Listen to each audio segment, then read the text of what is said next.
recording. Hello, everyone, and welcome to SCORE Fairfield County's live webinar on what COVID means to your business and retirement planning now. I'm Tim Ryan, the webinar coordinator and a business mentor here at SCORE Fairfield County, and I'll be your host. Our presenters today are Andrew Wigzell and Patrick Kenny. More on them in just a minute. First, some brief information on SCORE. Nationwide, there's over 320 offices with 11,000 volunteers, and we're part of the SBA. SCORE Fairfield County has over 130 volunteers with a wide range of industry, process, and subject matter expertise. We offer 3 primary value-added services to small business owners. 1, free one-on-one counseling. 2, educational workshops and webinars, over 150 per year like this one. And 3, extensive resources on our website, including a network of subject matter experts at your disposal and free templates for making plans, etc.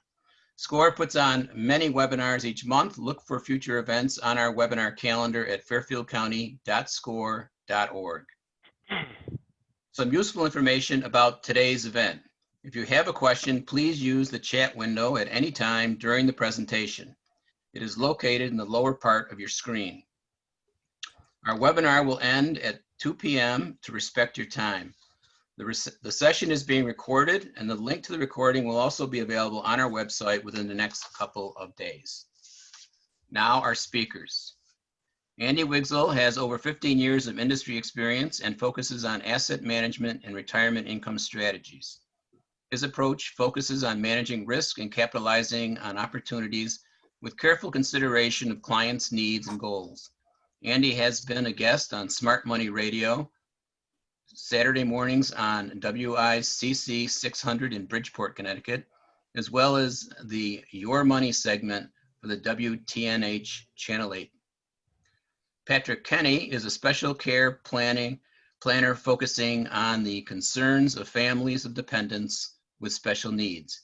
He helps these families plan for the future of their dependents, including preserving government benefits and providing insurance and other financial solutions, which can help provide lifetime quality care. Welcome, gentlemen. Andy, it's all up to you now. Thank you. Wanted to really appreciate being back here and want to make sure I touch on a number of different items.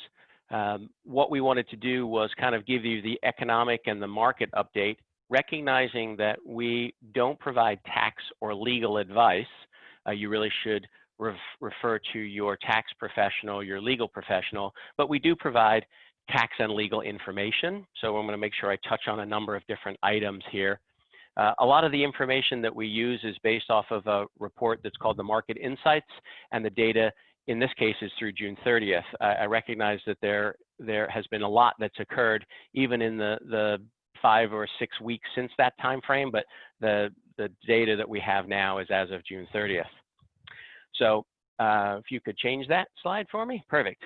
So the first half of 2020 will certainly be remembered as a very difficult and extraordinary time, both personally and professionally for us in modern history. This pandemic that we call COVID-19 now has swept the globe. It's killed 500,000 people worldwide, and we are on our way to 200,000 here in the US. Social distancing has triggered a very deep recession, and that even with a partial reopening, it has left more people unemployed than really at any time since the Great Depression, and most likely in your lifetime. Massive fiscal and monetary stimulus has softened the impacts of the recession, further shown today by Jerome Powell's discussion at the virtual Jackson Hole meeting, which we'll talk about a little later. As a result, though, it does raise some questions about long-term financial stability, but candidly, as I have said many times before on these programs, we'll worry about that next Easter. We also have some political tensions which have risen also. We're less than 100 days before the presidential election and an equally important Senate election. And this is all with the backdrop of nationwide protests in the wake of the killing of George Floyd. So what we've got here is we had a very volatile market, and we'll spend a little time talking about growth, We'll talk about jobs. We'll talk about inflation and what that means to you, the solo practitioner or business owner. We'll talk a little bit about what that means to your retirement plans, 401k, 403b, SEP, simple plans. We'll get some overview of where it's going, and we'll talk a little bit about some of the very important programs that were advanced as part of the CARES Act. The CARES Act being the Coronavirus Relief and Economic Security Act, which occurred basically at the bottom of the market, March 27th of this year. And then I'll also touch on something that I think has been from our own practice. Patrick and I have been together for many years. We run a team practice in the Shelton location of the Barnum Financial Group, is PPP and EIDL, and how to go about doing that.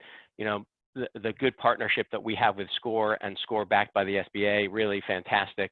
And we will certainly spend a little time on that. So if we could turn the slide. This is probably something that we might have already seen before. This is as of June 30th. The good news is that testing has gone through the roof, which means that confirmed cases has definitely been captured probably more appropriately. So many of the folks that got tested turned out to be positive and asymptomatic. And what we find here now is that we had about 2.6 million cases and sadly 127,000 fatalities through the end of the second quarter. It's my personal belief that we will probably touch 200,000 late this year or early next year, and that is just a function of either inability to social distance because you're forced inside due to the heat. We see that a lot in the South and the desert Southwest. The need to shelter in place. Right, you think about all of the things that are happening down south now in Louisiana, Alabama, and Texas with the hurricane. Those people are displaced already, and they have nowhere to go but shelters, which is by its very nature not something that you can socially distance on. But what happens then is that we do crest, we do start to make some turns, and what we see is that therapies are better, stronger, people are sicker, but they are recovering at a much better rate the more understanding that we have. If you could turn that page. But all of that has had a huge, huge impact. A recession, as defined by the National Bureau of Economic Research, is measured from peaks in economic activity to the trough. And as such, this recession has been very short. Since the peak of the economic activity was in February, and the trough is probably going to be somewhere around April 15th, it's still relative versus other recessions, right? The stock market fell about 35% in about 30 days. So your 401ks might have become 301ks pretty quickly. The good news is, to the extent that you stayed invested and stayed the course, they have rebounded, and actually have rebounded nicely. The next sort of important question is, what's the shape of the recovery? So I wish I could draw on this. There's lots of people who were expecting the letter V for victory, and then they were hoping for U for uniform. What we found now is that this is more likely going to be like the Nike swoosh, which is a deep drop followed by a long tail. So not the plunge and then the bounce, but probably a sharp decline plus a bounce off the bottom, and then a crawl, and then hopefully a surge later on next year when the therapies for vaccine in particular begin to reach the end of their trials and are available for distribution. When the country went into lockdown in April, industries could broadly be grouped into a couple of categories: those that could easily operate in a pandemic environment, those that could not, and those that could with carefully socially distanced protocols. So big companies were certainly in a circumstance where they were able to access the capital markets, send all their employees home. You know, I'm a Trumbull resident. much more difficult for Trumbull Pizza Company to stay in business, although the benefit of American ingenuity is that if it's takeout only, they're able to make things work for themselves and for their employees to stay in business and overcome some of their challenges. What we have seen, though, is that there are a large swath of businesses that really can't reopen in a very economically efficient manner and in that environment. So that's airlines, that's hotels, that's sit-down restaurants that can't convert parking spaces in their strip mall to outdoor dining, anything related to a sporting event, and anything where there's physical retailing activity. So malls and going into those kinds of process is not really working. It is somewhat regionalized, right? We are very compressed here in Connecticut and in the Northeast, other than say Woodbury Commons or something like that. Out west and Midwest in particular, they have lots of room to spread around, and malls do look a little different. And so those have performed somewhat better, but at the end of the day, that's still an issue. For your own situation, start to think about what your physical space looks like. Are you in a corporate office space? Are you in an industrial building? Are you in a commercial building? What kind of programs have been in place for you that have allowed you to defer rent payments or make adjustments? There's some discussion now about the next round of economic stimulus will continue to provide some business owner relief on rents by allowing the landlords to be able to get money from other programs, particularly those run by the Federal Reserve. So if you've not thought about your commercial space, if you run everything from your house, that's a different story. But if you are in a separate location, there is a lot of incentive at the moment for your landlord to keep you there than it is to have that building be vacant and then try to find someone else. Turn the page. Unemployment.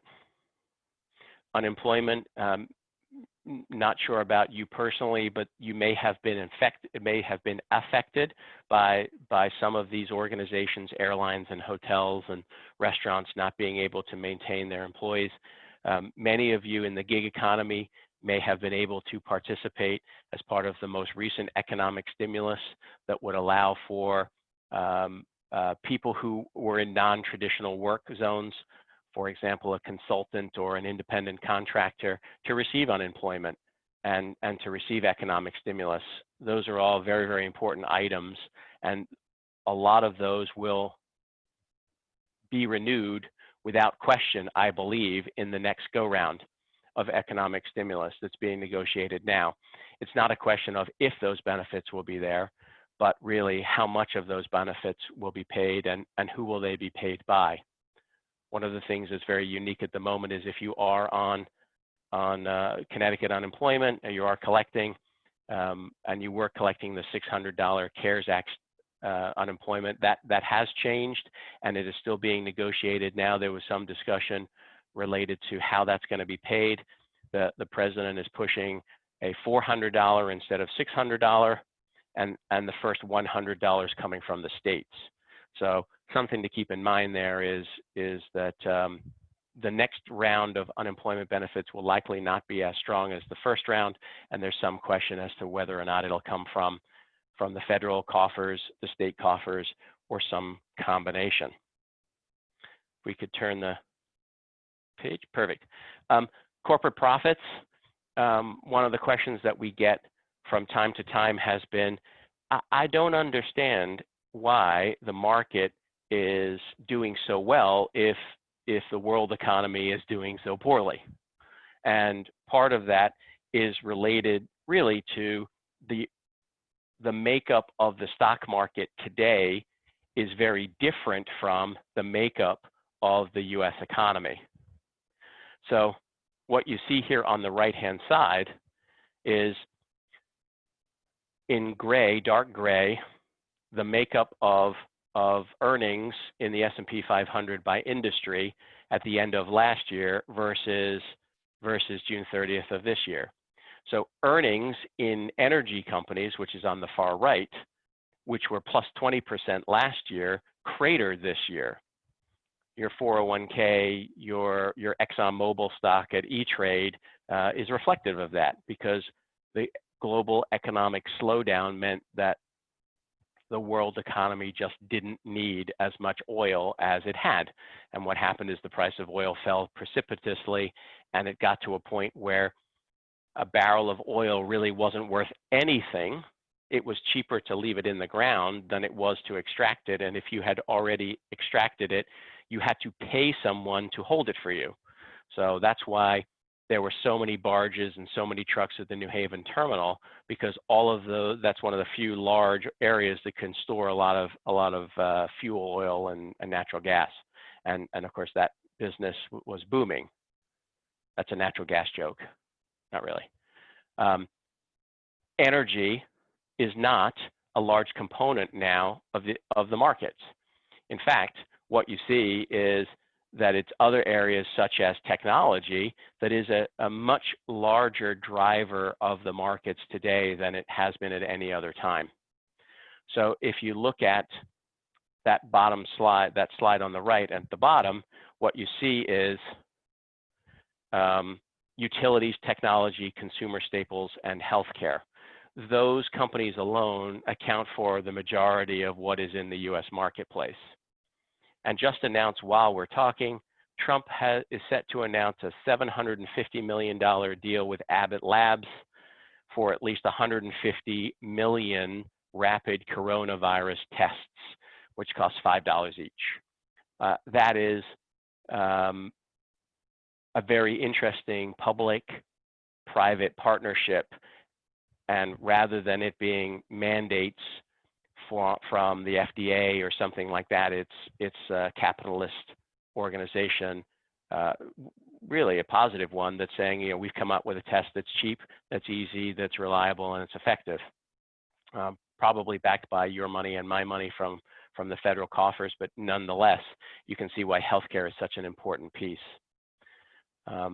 Earnings down 3% prior to COVID. You'll see that the earnings will continue to rise, particularly in healthcare.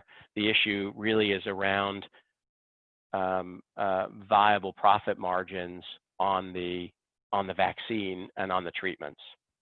But it's really utilities and tech that's going to drive most of that. Utilities, very predictable income, very sort of necessity, dependable, and then technology, which is driving everything that we have here. Can you turn that? Yep. Inflation. We'll talk a little bit about core CPI, which is the government inflation, if you will. But then we'll turn our attention to really your own personal inflation, and we're going to spend some time talking about eligibility of the CARES Act and the ability to tap retirement plans as necessary. So one of the things that we get a lot of questions about right now is, where should I be putting my money? How should I be building my empire back? And should I be buying precious metals or gold or something of that nature? We're unconvinced that inflation is going to come back anytime soon. One of the reasons why you would choose not to own a paper asset like a stock or a bond or a mutual fund, and you would choose to own a hard asset like real estate, like gold, like silver, would be because the fear of inflation. And when inflation goes up, the value, sort of like a seesaw, the value of a paper asset typically goes down.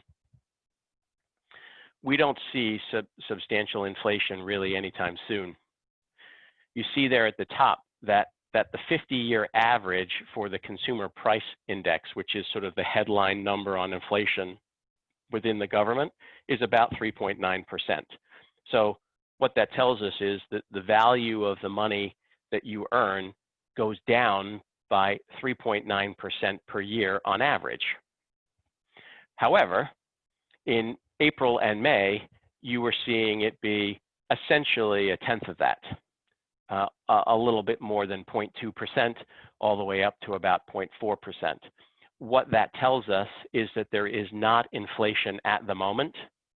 There is not a need to own gold at the moment.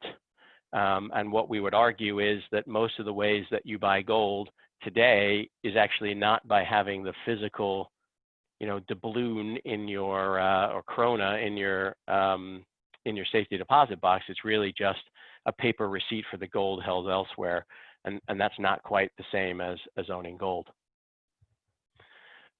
Personal inflation is what matters more.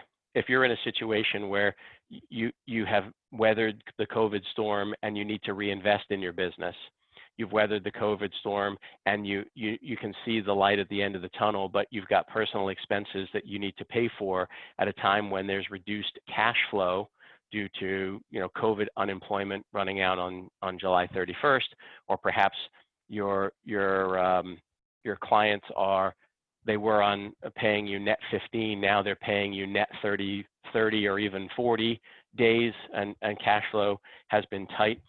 There were a number of things that the CARES Act did that allowed for some relief provisions. The CARES Act, which is the Coronavirus Aid, Relief, and Economic Security Act, as I mentioned, was signed in March of this year. It was $2 trillion with a T. It was an emergency relief package, which represented really one of the few bipartisan things that occurred this year. And it provided for ongoing coronavirus pandemic relief in a number of different ways. It created PPP, it created EIDL, which I'll talk about in a moment, and then it also provided some retirement plan relief provisions. One of the things that we've been asked to talk a little bit about in the past has been, where can I get access to capital relatively quickly? And many closely held business owners are going to have to look at their own finances. Everything from, do I do a cash advance on a credit card, to do I take a loan from my old 401k? And while none of these at times feel very palatable versus just going to a bank and putting a business plan together, the CARES Act has allowed for some particularly focused retirement plan relief provisions. What it's done is it has temporarily for 2020 suspended the 10% penalty tax, which applies to distributions from an employer retirement plan or an IRA. So what you can do is, if you're sitting someplace and you have money in an old 401k, or your current 401k, if you are an employee someplace and a business owner simultaneously, or if you own an IRA, you'll be able to take a distribution from that. And even though you're under the age of 59 and a half and would normally be subject to penalty, there will be no penalty for this year. It is due to the fact that the pandemic, the penalty tax will not apply to the first $100,000 of distributions. There are some notes just I would want to add on that, which is that in order for you to get the relief, the relief of up to $100,000 penalty free, there are a couple of qualifiers.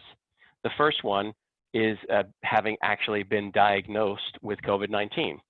So not something you want to run out and do. Having a spouse or a dependent also diagnosed as someone with COVID-19. Both of those are very focused.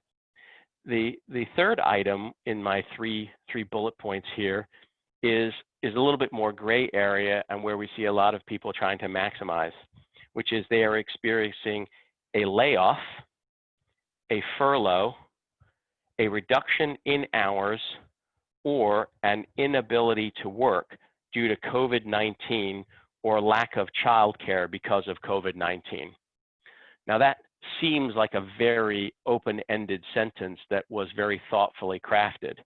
There had been some original complaints, if you will, about whether or not that meant, have I experienced a layoff or furlough or reduction in hours or inability to work due to COVID-19? Does that mean I had to have it?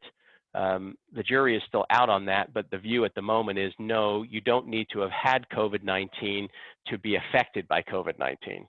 And if you've had anything as easy as an inability to work or a reduction in hours, then you may qualify for some of these CARE Act retirement plan withdrawal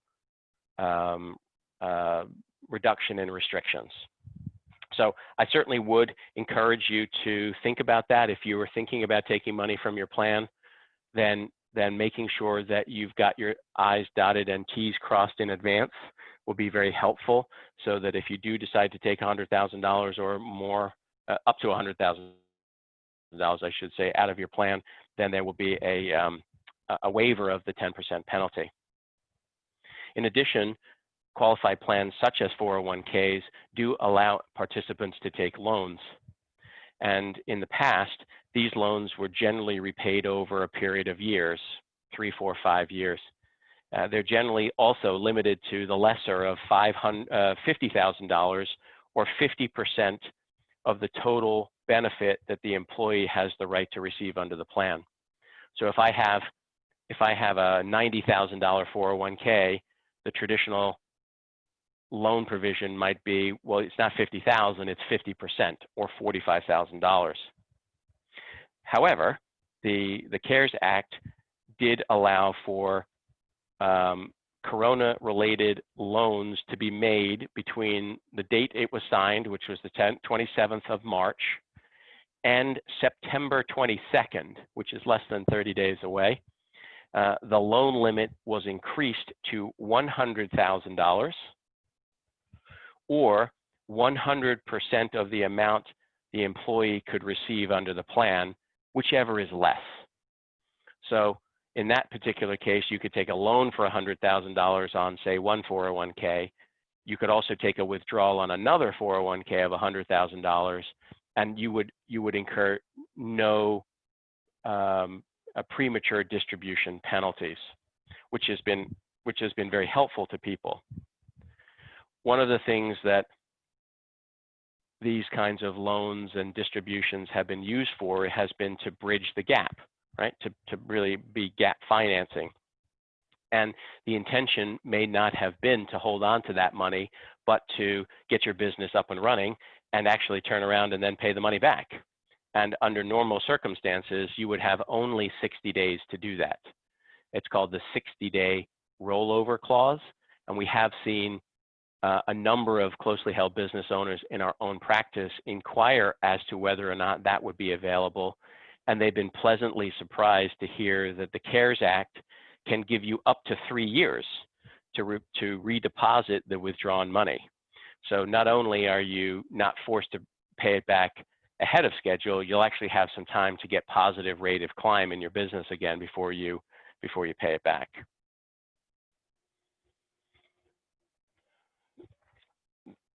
One comment is related to, well, what if I lose my job after I take the loan or something of that nature? If you lose your job at any time in 2020, after taking a loan from your 401k, you have until October 15th of 2021 to repay the borrowed money into the retirement account, and it will not be treated like a taxable distribution. That is really important. At a time when, and as you see on the screen here, the Fed and interest rates are near at zero and likely to remain that way, the ability to access capital has been paramount. What happens later on in September when some of the, I think October 1st is when, for example, the guarantees that were put into place by for the airlines expire? You know, everything that we've heard so far, including Jerome Powell's discussion today at Jackson Hole's summit, was that interest rates will remain lower for longer, and the Federal Reserve is going to take another look at its stated goal of 2% inflation. So up until recently, the Fed was trying to withdraw money from the economy and push up inflation because it wasn't where it thought it needed to be. It acted quickly and decisively in late March, that Sunday in late March, to lower interest rates to zero, which made access to capital for a business owner excellent. The access to capital, the ability to access the capital is there. A lot of this money is backstopped by the Federal Reserve. The application process to get said money is far from easy. PPP turned out to be not quite the godsend that a lot of people thought it was going to be. You needed to have corporate business accounts. You needed to have a good relationship with a banker. And frankly, the bankers were not prepared for the complexity that came with that program. My sense is that they are better suited today than they have been at any other time. And there will be an update to PPP probably in the next stimulus package, which will be out probably in the next 30 days, maybe, give or take, depending on partisan politics. And so if you haven't looked at PPP, the payroll protection program, that is something you should Google and look at, because that is an excellent way to get started. It does matter who you use. So if you have a strong relationship with a business banker, you should lean on them to make sure that they get that ball rolling for you. The other program that has been just as effective, and for the few people I've spoken to, frankly, that they were very upset or disheartened by the PPP program and its limitations or its difficulty in applying, they applied for something called the EIDL. EIDL is the Economic Injury Disaster Loan, EIDL. EIDL is administered through SBA, and that program, it's easy, sba.gov, and it's right there on the left-hand side. The EIDL is a loan that will provide economic relief to small businesses and nonprofit organizations that are currently experiencing temporary loss of revenue. What is really unique about this is that it's all an online application. Having helped several clients just navigate the website and answer questions, because there are a lot of details that you'll need. You know, what was your gross revenue? What's your inventory? What are your gross sales? How many employees? What's their salary, either quarterly or monthly? There's lots of things there that you should really be on your QuickBooks for and be able to print some summaries for, or work with your accountant to get that done. Small business owners and qualified agricultural businesses throughout all 50 states and U.S. territories are currently eligible to apply for this very low interest loan due to COVID-19. The significance is that the first 12 months is deferred in terms of payments. So you complete a short online application, you get given an ID number, and then over the course of time, typically less than 3 weeks, there will be the need for potentially answering some additional questions, uploading some documents, and then an offer is then turned back. I've been part of 2 of these. Both went actually quite smoothly, and both folks got the kinds of dollars that they needed at terms that were very favorable. If you can get a loan deferred for 12 months, and then your payback rate is, say, 3% or 3.5%, very similar to what a mortgage would be today, that's a very great way to access some of the cheap capital that's available. So bottom line there, rates lower for longer with the opportunity for additional stimulus packages that will allow things like PPP and EIDL to be accessible to more and more folks, particularly those that typically would fall outside of the purview of these kinds of programs. People in the gig economy, people who are contractors, whether you're a technical writer working for yourself, whether you're an Instacart guy driving or an Uber driver, at the end of the day, there's a lot of opportunity. You see here the kind of federal finances that are being pumped into the economy. $293 billion as a one-time recovery rebate. That likely will occur again. Secretary Mnuchin has talked about that. An additional boost to unemployment benefits, which added the $600 a week until the end of July. Expanded the program to cover contractors and those who were self-employed. There was the large grant that was done to airlines. That's a little misleading because it was $27 billion in grants, but there was also another chunk of money that the U.S. government took an equity stake in some of these businesses. almost $1 billion in small business relief, mostly in the forgivable loans for spending on payroll, rent, and utilities. That's a lot of the EIDL that you see coming. Money direct aid to state and local governments. State and local governments depend on money from the federal government, and they don't have the power to increase taxing authorities the way that other institutions might. And as a result, they're focused on their own workforce. And then obviously money towards healthcare related spending, $425 billion, $750 million of which was just spent today on a new rapid test. So when you put that all together, it's 2.4 trillion, and that seems like an outrageously huge number. It's about 12% of total GDP, which is the total sort of operating budget of the country. Just to put that in perspective, that was spent in less than 6 weeks.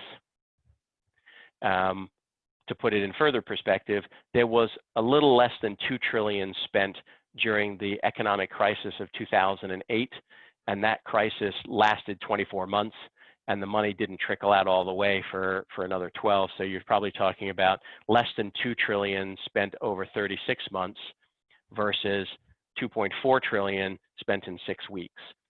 One of the things that is clear from I guess the hindsight of sitting here this summer has been that the Federal Reserve and parts of the government, when faced with a crisis, had learned their lessons from 2008 and had put mechanisms in place to legislatively allow for the reduction in interest rates and the free flow of capital. So what I would tell you is, and you can change that slide, what I would tell you is don't waste this crisis. So if you're in a business that has done well or thrived during the stay-at-home economy, invest in yourself. It is not likely that we see substantial change before widespread acceptance of a vaccine, which will not be this year at the earliest. It will be sometime, I would think, sometime next year. And what you see here is, as defined by the blue line and the gray line, the 10-year Treasury yield is really effectively down to zero, which means that there's lots of cheap money flowing around, backstopped by the guarantees of the Federal Reserve, that makes expansion, ironically, so attractive. It is, I think, Warren Buffett who said, the moment of maximum fear is the moment of maximum opportunity. The ability to take an EIDL loan and hire that staff member or grow that business or invest in that piece of technology that will allow you to grow that business longer and grab more market share is absolutely something we should look at. And even if you overstretch, what you see in the upper right-hand corner there from the inflation numbers is that you've got some time, that even if your timing isn't perfect, this is, at least from where we stand today here, August 27th of 2020, we don't see that coming back to bite you in the butt anytime soon. We think that there's going to be, as I said, lower rates for longer with no substantial inflation really popping up for some period of time. I would think at least 12 to 24 months. Don't quote me, I'm not an economist, but our view is lower for longer, cheap money with lots of particularly EIDL being an easy way to access it without needing a business checking account and a personal banking relationship. If you're thinking about expansion, now is the time. If we could turn that. A lot of companies have started to do those kinds of things. You look at companies like Microsoft today that just announced a partnership with Walmart to buy TikTok. You may not have ever heard of TikTok. I guarantee that your children or grandchildren are on it more than you would like them to be. And the president had made an effort to try to move that from a Chinese-owned company to a US company, and it's really started a bidding war. Everything from Twitter now to Microsoft and Walmart coming in and offering hefty valuations.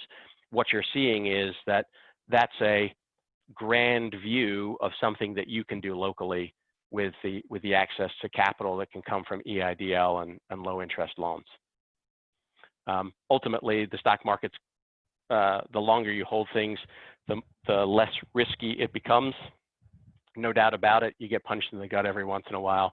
But if you look at where we are today and where I think we're going, you know, compared to some of the other asset classes, gold or bonds or cash, I think that if you go through your own personal planning and figure out what your emergency reserve needs to be, figure out what your budget needs to be for a period of time, you can invest, frankly, for the long term at very attractive rates and buy things kind of on sale.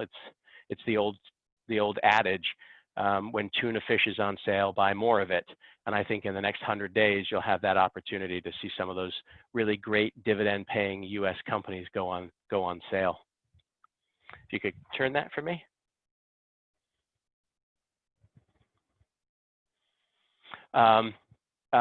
Ultimately, where do the COVID cases go? The answer is, I think that they continue at a similar rate. I don't know for sure. I don't know that anyone really does, but as I may have mentioned before, I think when the weather turns cold here, we'll go back inside, and I think COVID will start to come back for us. Just as when it starts to be not excruciatingly hot in the South and the desert Southwest, people will have more of an opportunity to step outside, and just being outside allows for more opportunity for social distancing. So I think COVID is with us. I think that the increases you can see there in North America had really flattened out for a period of time, and then they really shot up again. The big question mark is, what are you going to do with your children for school, whether it be college or even elementary school?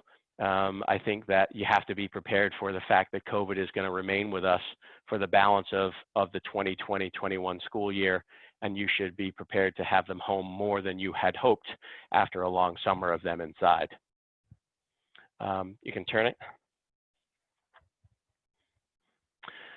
With respect to how you manage your own finances and keep an eye on your own retirement, your business is probably one of your greatest assets. But if you have a diversified portfolio of 401ks or IRAs or brokerage accounts, you should not commit all of that capital to a business that may not be in a position to withstand the storm.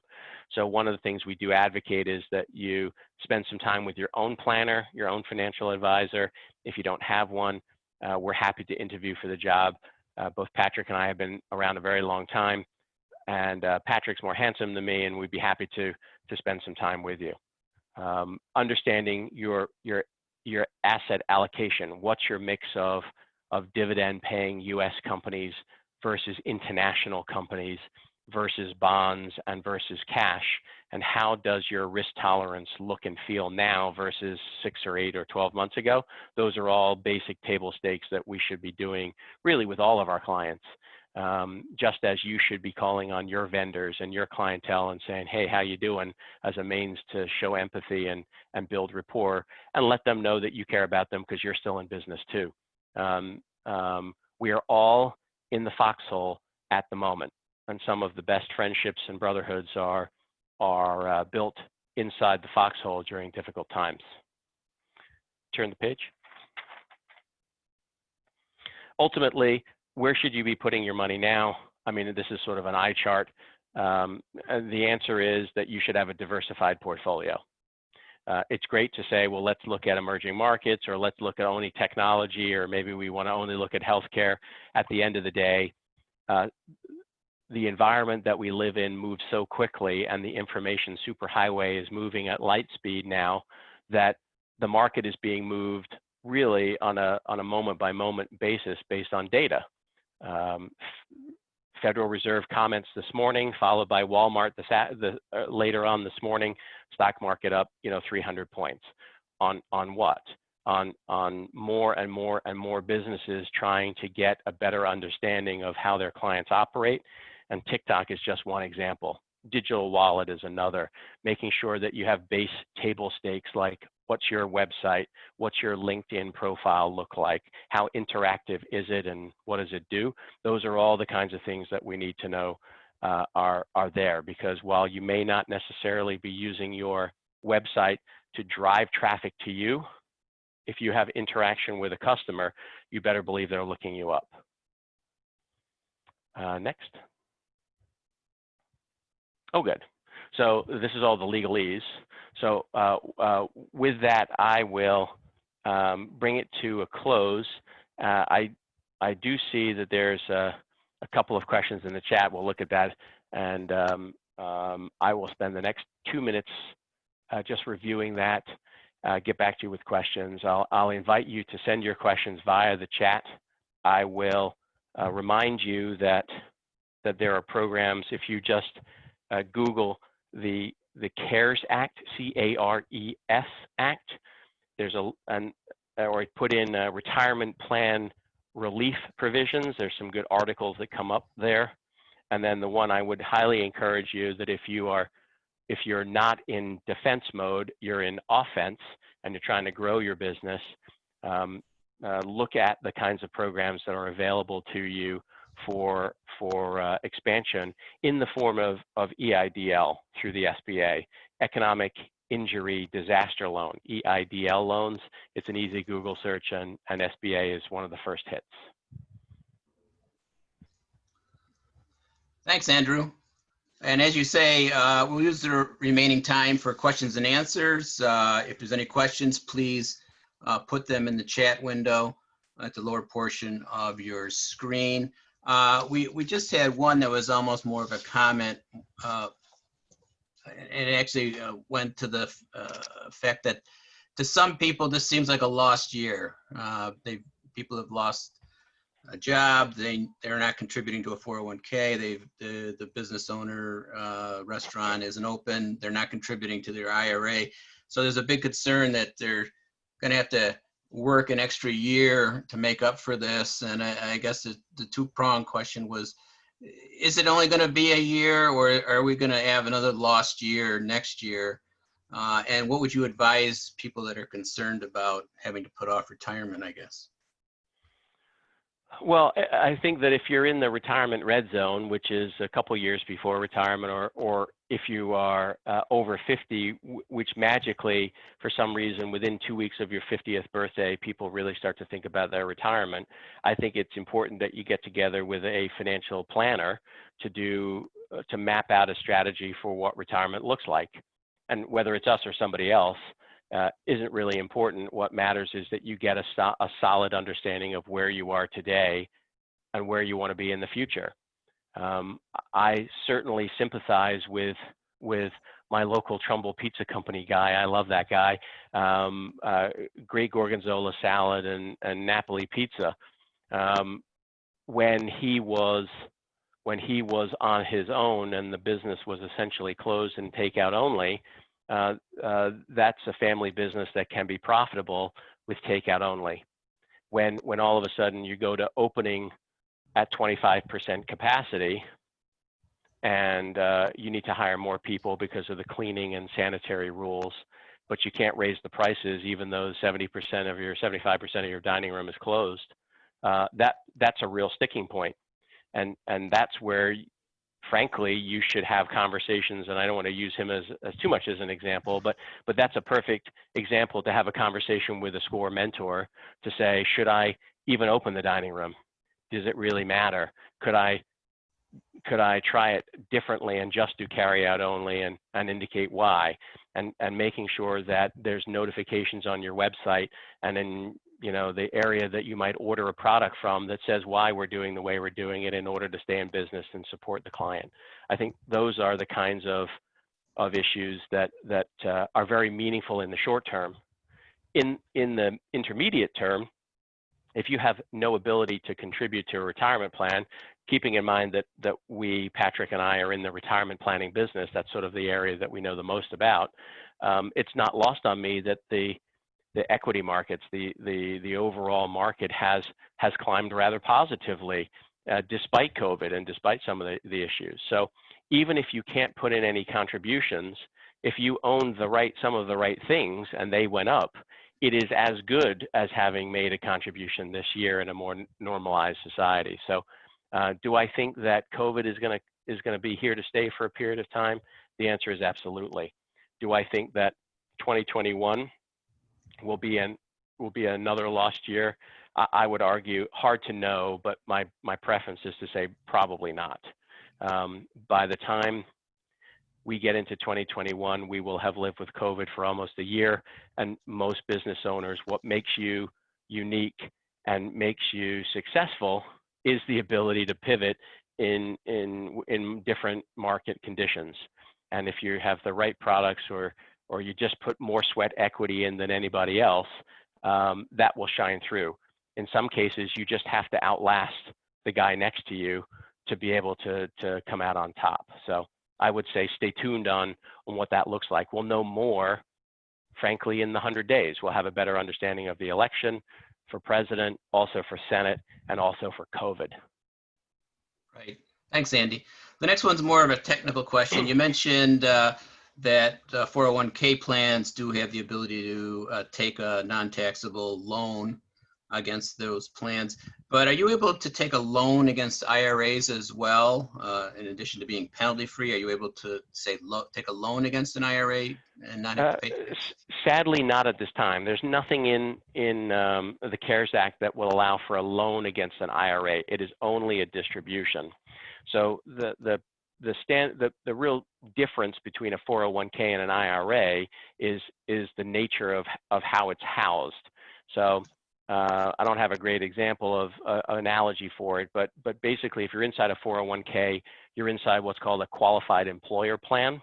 If you're inside an IRA, like a SEP IRA or a simple plan, even though you're self-employed, that's not really a qualified plan, it's an IRA. It is fractionally different. I think that they tried to address a lot of that by making the distribution rules more easygoing. So is functionally you taking a distribution from an IRA of up to $100,000 and taking 3 years to pay it back the same as you taking a 401k loan from your current employer for $100,000 and paying it back over 3 years? The answer is it would appear that's the case. Are they exactly the same? No. Do they use the same provisions of the CARES Act? No. But at the end of the day, if you have one or the other, do you end up with $100,000 in your pocket and 3 years to pay it back? The answer is yes. The only thing you have to be cautious on is if you do lose your employment or your business were to fold in 2020, that 3-year window gets pulled back to October 15th of 2021. So short answer, no, you can't, because they're different programs. Longer answer is functionally they get you to the same outcome. You know, one's the 95 and the other's the Merritt Parkway. Got it. Thanks, Andy. As a reminder, a recording of this webinar and the materials are available within a couple days on the fairfieldcounty.score.org website. Please check out the website for information on upcoming webinars as well. Again, SCORE offers free individual counseling, so please use the link on the screen or visit our website and click Request a Mentor. We are available for sessions via phone, email, or video. Also, please fill out your evaluations that's been spent during this webinar. On behalf of SCORE, I'd like to thank you for attending today's webinar. And in closing, a big thanks to Andy and Patrick. Have a nice rest of your day, everyone. Bye.